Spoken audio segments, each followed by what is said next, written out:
Portanto, há uma decisão bastante bem articulada de 1907, em que o Supremo Tribunal Português, o chamado Supremo Tribunal de Justiça, vem claramente dizer que aos tribunais deve estar vedado recusar a aplicação de uma lei com fundamento na sua inconstitucionalidade. E depois do Supremo Tribunal de Justiça dizer isto em 1807, a Constituição de 1911 vem dizer o contrário e vem permitir aos tribunais, a todos os tribunais, que se recusem a aplicar as leis com fundamento na sua inconstitucionalidade. Esta postura do direito português é importada por influência da Constituição Brasileira de 1891, onde o mesmo poder era consagrado, ainda que com um alcance restrito. A Constituição Brasileira de 1891 não permitia aos tribunais recusar a aplicação das leis federais, mas permitia aos tribunais recusar a aplicação das leis dos Estados. Portanto, era um poder, não era um poder geral, era um poder limitado, mas era, de qualquer modo, o poder de recusar a aplicação das leis inconstitucionais. E foi isso que Portugal adotou. Adotou numa altura em que nenhum outro país europeu consagrava idêntica solução. Mais tarde, Portugal substituiu a Constituição de 1911 pela Constituição de 1933. O regime deixou de ser um regime parlamentar para ser um regime autocrático, mas nesse outro regime continuou a manter-se a possibilidade de recusar a aplicação das leis com fundamento na sua inconstitucionalidade, com algumas adaptações. Por um lado, aquilo que até agora era uma prerrogativa dos tribunais comuns, passou a ser uma prerrogativa de todos os tribunais. Todos os tribunais, mesmo os tribunais administrativos, até o Tribunal de Contas, eventualmente, podia recusar a aplicação de uma lei com fundamento na sua inconstitucionalidade. E depois, isto passou a ser um poder inerente à função judicial e deixou de ser um poder que dependesse de prévia suscitação da questão pelas partes. Portanto, ao contrário da Constituição de 1911, deixou de ser necessário que as partes invocassem a questão da inconstitucionalidade. Portanto, curiosamente, pode dizer-se que, de certa forma, houve um alargamento das prerrogativas judiciais no que toca à declaração da inconstitucionalidade das leis. Mas, por outro lado, houve uma restrição. É que, se os tribunais podiam decretar a inconstitucionalidade material das leis, passaram a estar limitados quanto à decretação da inconstitucionalidade formal ou orgânica. Os tribunais não podiam, por uma cláusula expressa da Constituição de 33, decretar a inconstitucionalidade formal ou orgânica de diplomas que tivessem sido promulgados pelo Presidente da República. Portanto, no fundo, o que se passava é que a inconstitucionalidade formal ou orgânica passava a não estar nas mãos dos tribunais. Apenas a material. E as questões que no constitucionalismo monárquico tinham suscitado o problema eram, sobretudo, questões de inconstitucionalidade formal ou orgânica. No fundo, o regime de 33 pretendia não submeter aos tribunais a eventual intrusão do Executivo na área do Legislativo. O sistema continuou até ao final do regime de 33, com uma alteração significativa. Portanto, manter-se um sistema de controle difuso, incidental da constitucionalidade das leis, apesar de, na última revisão constitucional que teve lugar no interior do regime de 33, a revisão constitucional de 71, se ter expressamente previsto a possível criação de um Tribunal Constitucional.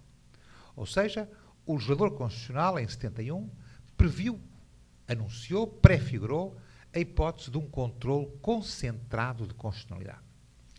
Controlo esse que, a bem vistas as coisas, não era totalmente novidade no interior do sistema jurídico português. Porque, ainda com caráter parcelar, existia já, na ordem jurídica portuguesa, um sistema de controle concentrado da constitucionalidade das leis relativas ao chamado ultramar português. As leis que se dirigiam não à metrópole, mas apenas ao ultramar, podiam ver a sua constitucionalidade apreciada por um órgão parajudicial, que era o chamado Conselho Ultramarino.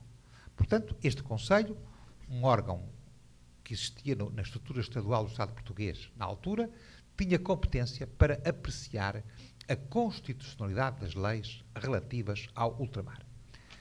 Portanto, e aí, essa competência era do Conselho Ultramarino, portanto, já havia um órgão de concentração da competência em matéria de inconstitucionalidade. E é nesta situação que nós chegamos à situação presente, isto é, à Constituição de 1976, que rege Portugal a partir da Revolução do 25 de Abril de 74, ou melhor, depois de um período de transição constitucional, ou de ruptura constitucional, melhor, e da criação de um novo sistema constitucional. A nova Constituição veio, por um lado, manter o sistema de controle incidental e difuso da constitucionalidade. Os tribunais continuam a ter a possibilidade de recusar a aplicação das leis inconstitucionais. Mas, em 76, criou-se um órgão, ou melhor, um complexo orgânico de controle da constitucionalidade. Esse complexo orgânico, dadas as condições da altura, não nos esqueçamos que Portugal emergia de uma situação revolucionária, era constituído pelo Conselho da Revolução, que era um órgão político-militar, que detinha competência para apreciar a constitucionalidade das leis. E esse órgão, um órgão político-militar, integrado na sua quase maioria, na sua totalidade, por militares, esse Conselho era assessorado por um outro órgão, um órgão aí composto por juristas, a Comissão Constitucional, que dava parecer sobre a constitucionalidade das leis e depois esse parecer era submetido ao Conselho da Revolução. Nós tínhamos dois órgãos, um órgão, por assim dizer, jurídico e um órgão político-militar. O órgão político-militar decidia e o órgão jurídico dava parecer que precedia a decisão. Na ordem dos factos, geralmente, eu diria a 90 e muitos por cento, aquilo que foi dito pelo órgão jurídico, a Comissão Constitucional, foi confirmado pelo Conselho da Revolução. Mas houve divergências. Houve casos em que a Comissão Constitucional decidiu num sentido e o Conselho da Revolução decidiu noutro sentido. E essas divergências, não será de estranhar, que foram divergências em matérias particularmente relevantes e em matérias, portanto, que eram, na altura, matérias essenciais no sistema jurídico e, sobretudo, no sistema jurídico-económico. Sobretudo, eu diria, em matéria de Constituição Económica. Acontece que, na primeira revisão constitucional, a revisão constitucional de 1982, este quisto, resultante da existência de um Conselho da Revolução, um órgão político-militar, desapareceu e foi criado um Tribunal Constitucional. Foi criado o Tribunal Constitucional que existe hoje e que existe no nosso sistema. Desapareceu a Comissão Constitucional, desapareceu o Conselho da Revolução e passou a existir o Tribunal Constitucional. Portanto, como órgão de controle concentrado da constitucionalidade das leis. Sem que, no entanto, desaparecesse a competência difusa de todos os tribunais de recusarem a aplicação das leis inconstitucionais.